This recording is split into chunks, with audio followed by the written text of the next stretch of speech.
जाओ रुक जाओ आ जाते हो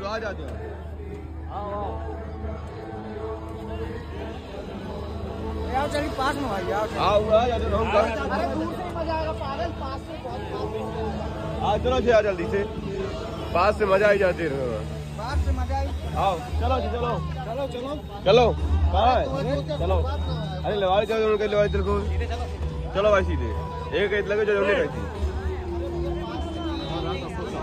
करेक्ट 7 बजे शुरू हुआ है। हाँ ठीक है करेक्ट 7 बजे शुरू हुआ है।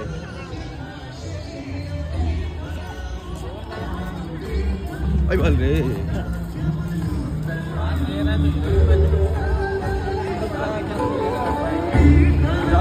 चलो पीछे हम लोग पट्टे ये अरे आगे तो यार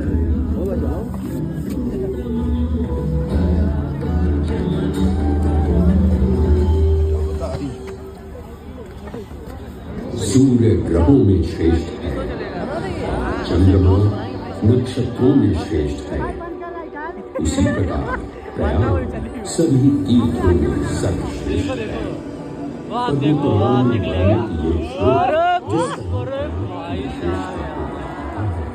उसी प्रकार इस पावन क्षेत्र का गुणगान करने वाली अनेक पौराणिक कथाएं, किंवदंतियां एवं कहानियां आज भी जनमानस में प्रचलित है। ऐसी ही एक पौराणिक कथा है जो भगवान ब्रह्मा को प्रयाग से जोड़ती है। मान्यताओं के अनुसार भगवान ब्रह्मा को यज्ञ करने हेतु एक दिव्य स्थान की आवश्यकता थी, जिसके चयन को लेकर वे बड़ी ही दुविधा में थे। अपनी दुविधा के निवारण हेतु भगवान ब्रह्मा नागों के देवता महाराज शेषनाग के यहाँ पहुंचे और उनसे कहा, हे आदिशेष, मैं यज्ञ करने हेतु इस सृष्टि में एक ऐसा स्थान ढूंढ रहा हूँ जो दिव्यता और पवित्रता की दृष्टि से सर्वोत्तम हो। क्या आप मुझे ऐसा कोई उपयुक्त स्थान बता सकते हैं जो सभी तीर्थों में सर्वश्रेष्ठ हो? जगत रचयिता को मेरा प्रणाम। भगवान, मैं धन्य हूं कि आपने मुझे इस योग्य समझा। क्यों ना आप स्वयं ही सभी पवित्र स्थानों का मूल्यांकन करें। ऐसा कीजिए, आप तुला के एक पलड़े पर सप्तपुरियों को रखिए और दूसरे पलड़े पर भगवान विष्णु के स्थायी निवास प्रयाग को रखिए, जिसका भार सबसे अधिक आए। मेरे विचार में वही सर्वश्रेष्ठ तीर्थ होगा। इस मूल्यांकन के परिणाम स्वरूप प्रयाग का पलड़ा ही भारी रहा। इस तरह प्रयाग की प्रधानता सिद्ध हुई और तभी से इसे तीर्थों का राजा कहा जाने लगा। आज भी ऐसी मान्यता है कि भगवान ब्रह्मा ने गंगा नदी के पश्चिमी तट पर 10 अश्वमेध यज्ञ संपन्न किए थे। आज उस स्थान को हम दशाश्वमेध घाट के नाम से जानते हैं।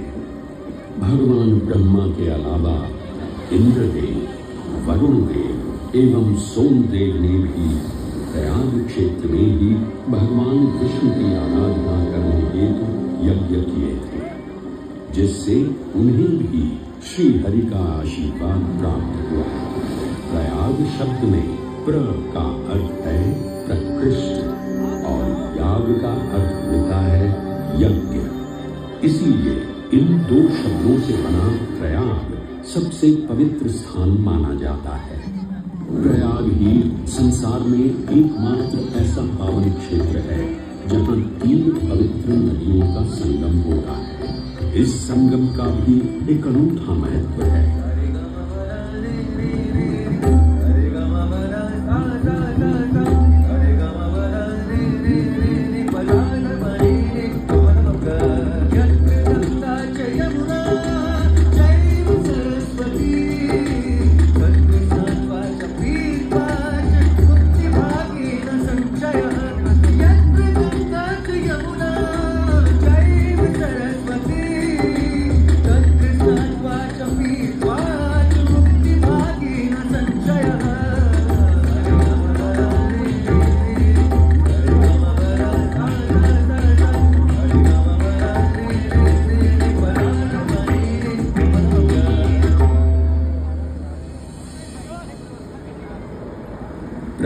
में गंगा, यमुना और सरस्वती जैसी 3 सबसे पवित्र और पूजनीय नदियों का दिव्य संगम होता है।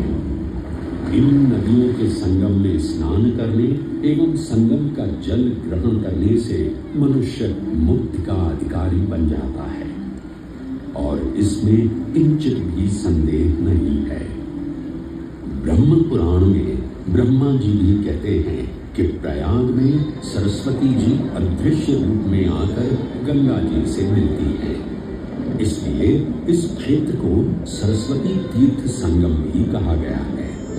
सरस्वती नदी के अदृश्य रूप से मिलने के पीछे भी एक पौराणिक कथा सुनने को मिलती है। ऐसा माना जाता है कि बद्रीनाथ क्षेत्र की गुफाओं में जब वेद व्यास जी भगवान गणेश को महाभारत की कथा सुना रहे थे, तब उस क्षण सरस्वती जी हिम शिखरों से टकराते हुए अपना मार्ग बनाती हुई बड़ी ही तीव्र गति से बह रही थी। सरस्वती नदी के इस तेज बहाव से उत्पन्न होने वाली तेज ध्वनि वेद व्यास जी का ध्यान भंग कर रही थी। इसलिए महर्षि वेद व्यास जी ने सरस्वती जी से वेग और ध्वनि को कम करने का आग्रह किया, परंतु उनके अनुरोध उपरांत भी जब सरस्वती नदी के वेग एवं ध्वनि में कोई कमी नहीं हुई तो उन्होंने क्रोधित होकर सरस्वती जी को श्राप दे दिया और कहा कि वे अब धरती के भीतर यानी कि पाताल लोक में प्रवाहित होंगे। तब से ये माना जाता है कि हिम शिखरों से उद्गमित हुई सरस्वती नदी उत्तराखंड के माना गांव से आगे अपने अदृश्य रूप में प्रवाहित होती है। आगे चलकर यही अदृश्य रूपी मां सरस्वती प्रयागराज में गंगा एवं यमुना नदी से मिलकर त्रिवेणी संगम को पूर्ण करती है। ये प्रयाग नगरी पवित्रता का उद्गम है, जिसके अंश हमें वेदों एवं पुराणों में भी मिलते हैं, जिनमें वर्णित है सुरों असुरों द्वारा हुआ समुद्र मंथन। अमृत प्राप्ति के लिए सुरों और असुरों ने एकजुट होकर क्षीर सागर का मंथन किया, जिसके संदर्भ में पुराणों में विभिन्न कथाएं देखने को मिलती हैं। उन्हीं कथाओं में एक कथा महर्षि दुर्वासा और इंद्रदेव से संबंधित है। इस कथा के अनुसार ऋषि दुर्वासा ने इंद्रदेव से प्रसन्न हो उन्हें पारिजात पुष्पों की एक दिव्य माला भेंट की, जिसे इंद्रदेव ने साधारण पुष्पों की माला समझ स्वयं धारण न कर उसे अपने वाहक गजराज ऐरावत के मस्तक पर रख दिया। पल भर में गजराज ने वो माला धरा पर गिरा, उसे अपने पैरों तले प्रणाम किया। ऋषि दुर्वासा से ये अपमान सहन न हुआ और उसी क्षण क्रोधित हो उन्होंने इंद्रदेव को श्राप दे दिया। हे अहंकारी इंद्र, तेरा इतना दुस्साहस कि तूने मेरा अपमान किया। जिस वैभव एवं शौर्य पर तू इधर आ रहा है, क्षण भर में ही तेरा ये वैभव, प्रतिष्ठा, शक्तियां सब नष्ट हो जाएंगी। मंत्री पुत्र दुर्वासा समस्त देवगणों को चिरहीन होने का श्राप।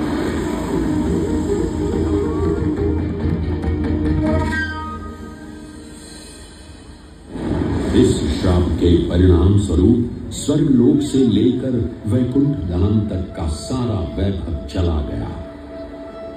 जहां स्वर्गलोक में सभी देवता अपना वैभव एवं शक्तियां खो चुके थे, वहीं वैकुंठ धाम में मां लक्ष्मी भी क्षीर सागर की गहराइयों में चली गई।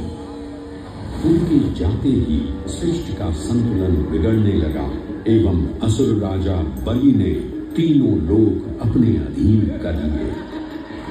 ये सब देखकर सभी देवतागण अपने श्राप के निवारण हेतु भगवान विष्णु की शरण में जा पहुंचे और कहने लगे, हे पालनाथ, हे स्वामी, अब आप ही हमें इस श्राप से मुक्त होने का मार्ग बता सकते हैं, अन्यथा हम अपनी शक्तियों से सदैव वंचित ही रहेंगे और युद्ध में कभी भी असुरों का सामना नहीं कर पाएंगे।